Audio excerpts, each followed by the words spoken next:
विडमो अरिहन्ताणम्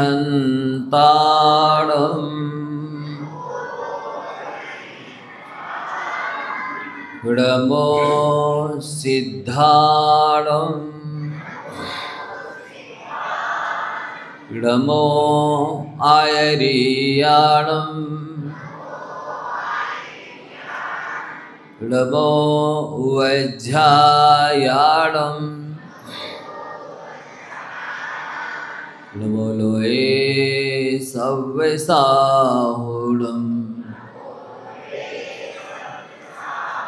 ऐसो पंचनमो यारो सव्ये पावपणासनो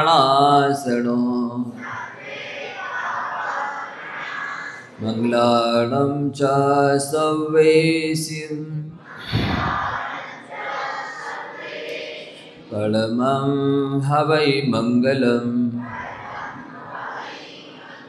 भले त्रिकालवर्ती नौ देवताओं की, विलायक श्री अरनाथ भगवान की, आचार्य भगवंत गुरुवर श्री विद्यासागर जी महाराज की, परम पूज्य आचार्य श्री समय सागर जी महाराज की, परम पूज्य मुनिवर श्री निर्दोष शाहजराम महाराज की, मुनि श्री निरुपम सागर जी महाराज की।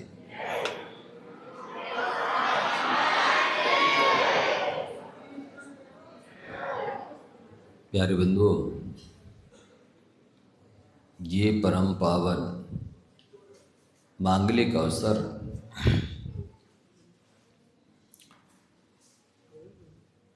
बहुत दुर्लभता से प्राप्त होता है। शिविर में बहुत थोड़े समय में बहुत ज़्यादा उपलब्धि हो जाया करती है। वस्तुतः लोग नेत्र शिविर, कहीं दंत शिविर, कहीं हार्ट के शिविर, अनेक तरह के शिविर लगाते हैं। उन शिविरों में इस नश्वर शरीर का ही उपचार इलाज किया जाता है। पर ये जो सम्यक ज्ञान शिक्षण शिविर हैं, इनमें वो इलाज होता है जिससे ये आत्मा अनादि काल से 4 गति 84 लाख योनियों में भटक रही है। वो अनादिकालीन भूल भ्रम उसका पता चल जाता है और अनंत काल के लिए सुखी होने का उपाय बता दिया जाता है। तो सबसे पहले मंगलाचरण किया गया।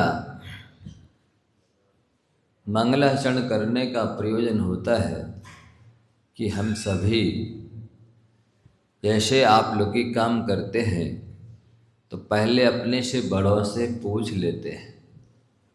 ये शिष्टाचार कहलाता है। शिष्टाचार का पालन करना भारतीय संस्कृति में बहुत महत्वपूर्ण माना गया है। तो हम सभी ने अपने इष्ट को स्मरण किया, पूजन की, वंदन किया। इसके बाद में नास्तिकता का परिहार होता है कि हम नास्तिक नहीं हैं। हम स्वर्ग नरक को मानते हैं, आत्मा परमात्मा को मानते हैं, पुण्य पाप को मानते हैं। इस बात का परिचय होता है मंगलाचरण करना।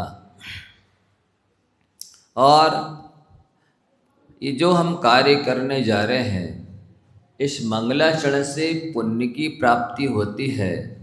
उस पुण्य के द्वारा हमारे कार्य में कोई विघ्न बाधा ना आए। और चौथा है निर्विघ्न कार्य की सिद्धि हो, वो कार्य पूरा हो, निर्विघ्न हो, सानंद संपन्न हो। ये मंगलाचरण करने का प्रयोजन होता है। फिर क्या करते हैं लोग? चित्र का अनावरण करते हैं। चित्र का अनावरण क्यों किया जाता है? हम सभी संसारी प्राणियों का अनादिकालीन जो चित्त और चरित्र है, वो चित्त, उसमें ज्ञानावरण कर्म का क्षयपसम हो, और जो चरित्र है हमारा, उस चरित्र मोहिनी कर्म का क्षयपसम हो। इस उद्देश्य को लेकर के चित्र का अनावरण किया जाता है। दीपक प्रज्वलन करते हैं कि हमारे अंदर वस्तुतः जो अनादिकालीन अज्ञान अंधकार बैठा हुआ है। आप लोग 12 भावना में पढ़ते भी हैं कि क्या पढ़ते हैं? ज्ञान दीप तप तेल भर, घर शोधे ब्रह्मचोर, या विधि बिन निक्षय नहीं, बैठे पूरब। कैसे निकलेंगे? अनादिकालीन जो हमारे आत्मा रूपी घर में कर्म रूपी चोर घुसे हुए हैं, बैठे हुए हैं, अधिकार जमा करके उनको कैसे निकाला जा सकता है? तो ज्ञान रूपी दीपक आपको लेना होगा, अपने हृदय में ज्ञान को जागृत करना होगा, वही दीपक का काम करेगा। और तप का तेल भरना होगा। आप देखते हैं कि स्वर्ण आदि जो धातुएं होती हैं वो तब तक शुद्ध नहीं होती हैं जब तक कि उन्हें तपा नहीं दिया जाता है। और बल्कि एक बार नहीं, 16 वानी का सोना तब बनता है जब 16 बार उसे तपा दिया जाता है, तब कहीं वह आभूषण बनने के लायक होता है। और फिर आपके शरीर के वस्त्र आभूषण बनकर के शरीर को शोभायमान करता है। और जिस प्रकार से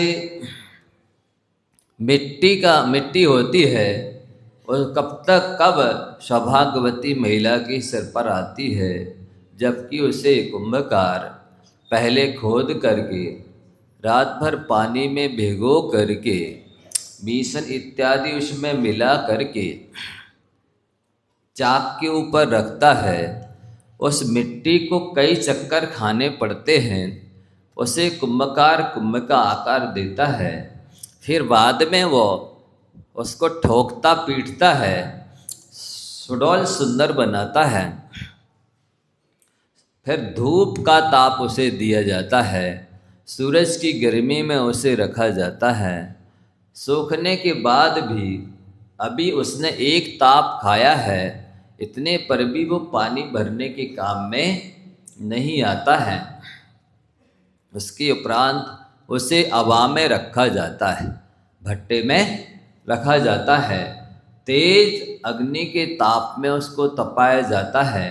जब पूर्ण रूप से वो पककर के मजबूत बन जाता है, तब कहीं उसमें पानी भरा जाता है और फिर वो कलश ठंडा ठंडा पानी देता है, गर्मियों में लोगों की प्यास बुझाता है। काश यदि वो कुंभकार उस मिट्टी को घड़े का रूप ना देकर के चिलम का रूप दे देता, तब फिर आप लोग बताइए क्या होता। स्वयं भी जलती वो चिलम और उसको जो पीता उसके हृदय को भी जलाती। ठीक इसी प्रकार से मनुष्य का जीवन है, वो मिट्टी की भांति है। यदि वह किसी योग्य व्यक्ति के पास में आ जाता है, शास्त्रों में लिखा है, अमंत्रमक्षरम नास्ति नास्ति मूलमनौषधम अयोग्य पुरुषा नास्ति सुयोजकस्तु सुदुर्लभः। ऐसा कोई अक्षर नहीं है जो मंत्र ना बन सके। उसे मंत्रों के रूप में गुम्फित करने वाला निपुण चतुर व्यक्ति चाहिए।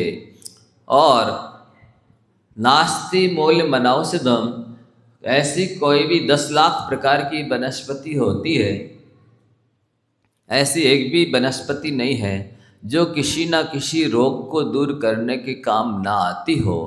लेकिन उस वनस्पति को पहचानने वाला चाहिए कि ये कौन सी वनस्पति है और इसकी जड़ कौन से रोग के दूर करने में काम आती है। उस जानकार व्यक्ति की आवश्यकता है। ठीक इसी प्रकार से कोई भी व्यक्ति सर्वथा अयोग्य नालायक नहीं होता है। उस व्यक्ति को संस्कारित करने वाला कोई योग्य पुरुष चाहिए। जैसे पानी होता है, मेघों से बरसता है, तब तो वो सामान्य होता है, लेकिन जैसे ही यदि वो पानी नीम की जड़ में चला जाता है, तो कड़वा हो जाता है, गन्ने की जड़ में चला जाता है तो मीठा हो जाता है, सांप यदि पी लेता है तो जहर बन जाता है, गाय यदि पी लेती है तो दूध बन जाता है। उसी पानी को यदि स्वाति नक्षत्र में सीप में चला जाए तो मोती बन जाता है, और यदि उसी पानी में काला पीला नीला लाल रंग डाल दो तो वो पानी काला पीला नीला लाल रंग रूप परिणमन कर जाता है। उस पानी को यदि आप अग्नि के ऊपर रख दो तो खल जाता है, फ्रिज में रख दो तो जम जाता है। मतलब कोई ऐसा नहीं कह सकता है कि पानी में केवल कड़वा होने की क्षमता है या जहर बनने की क्षमता है खाली, या दूध बनने की क्षमता है या उसमें मोती बनने की क्षमता है, ये कुछ भी नहीं कहा जा सकता। बताइए उसको क्या बनाया जा सकता है?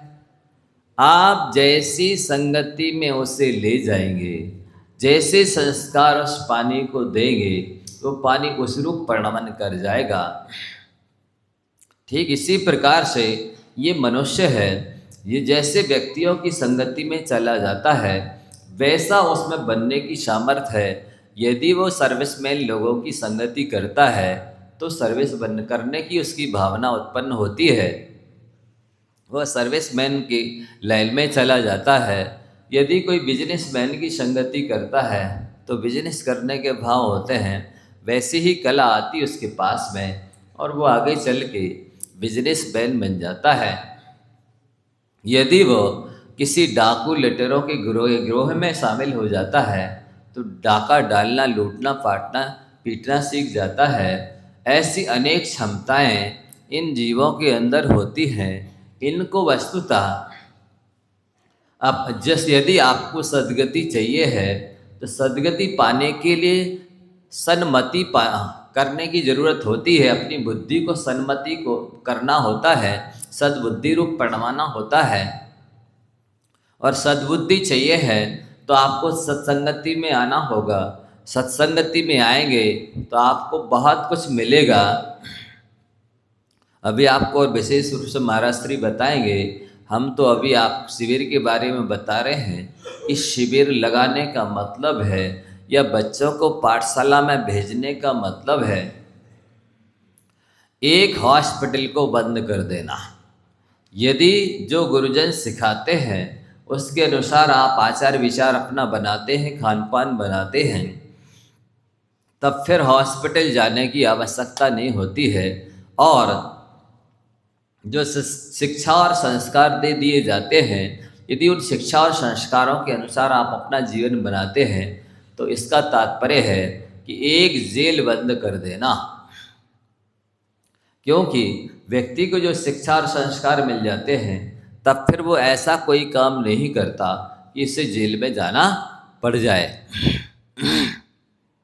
वस्तुतः अच्छी समाज का निर्माण करना हो, अच्छे ग्राम का, देश का निर्माण करना हो तो लोगों को अच्छी शिक्षा देनी चाहिए, दिलानी चाहिए। आज लौकिक शिक्षा तो लोग दिलाते हैं। जिस लौकिक शिक्षा को पाने के बाद व्यक्ति का लक्ष्य मात्र डिग्री और जॉब तक होता है, मुझे अच्छी डिग्री मिल जाए, अच्छी जॉब मिल जाए, उस डिग्री और जॉब को पा भी लेता है और पैसे भी कमाना शुरू कर देता है। 30-35 साल में मान लो 10-5 करोड़ रुपए कमा भी लेता है, पर उसको यदि इन्वेस्टमेंट करने की कला नहीं आती है तो वो उन पैसों को व्यसनों में, 5 स्टार 7 स्टार में जाकर के बर्बाद कर देता है। आप ही लोग बताइए, क्या मानव जीवन का ये लक्ष्य है कि इस तरह डिग्री जॉब हासिल करके 10-5 करोड़ रुपये पूरे जीवन में कमा लिए और व्यसनों में गंवा दिए, या फिर सारा पैसा यही छोड़ करके उन पैसों को कमाने में जो पाप का बंध हुआ, उन पाप के फल को भोगने के लिए नरक निकुंज में आत्मा चली जाए? क्या यही समझदारी है? क्या यही बुद्धिमानी है? क्या यही उच्च कुल को, मानव पर्याय को पाने की सार्थकता है? नहीं बंधुओं। इसलिए आप सभी से हमारा कहना है कि आप पैसे मान लो नई दुकान छोड़ पा रहे हैं, छोड़ना चाह रहे हैं, आप दुकान में बैठे भी रहेंगे, जब तक लाभांतराय कर्म का क्षपसम नहीं होगा तब तक कुछ मिलने वाला है नहीं। मान लो मिल भी जाए तो आप सत्संगति में नहीं आ रहे, सत्संस्कार सद्ज्ञान नहीं पा रहे हैं, तो वो पैसा तो विषय कषा में ही बर्बाद होना है, आपको सुख शांति मिलने वाली नहीं है। सुख और शांति कैसे मिलती, कहाँ से मिलती है, ये पूज्य महाराज श्री जी अब बताएंगे। समय होने जा रहा है, मैं अपनी बात को यहीं पर विराम देता हूँ। बोले आचार्य गुरु श्री विद्यासागर जी महाराज कुछ महाराज श्री ने हमें बताया, अब बढ़ेंगे हम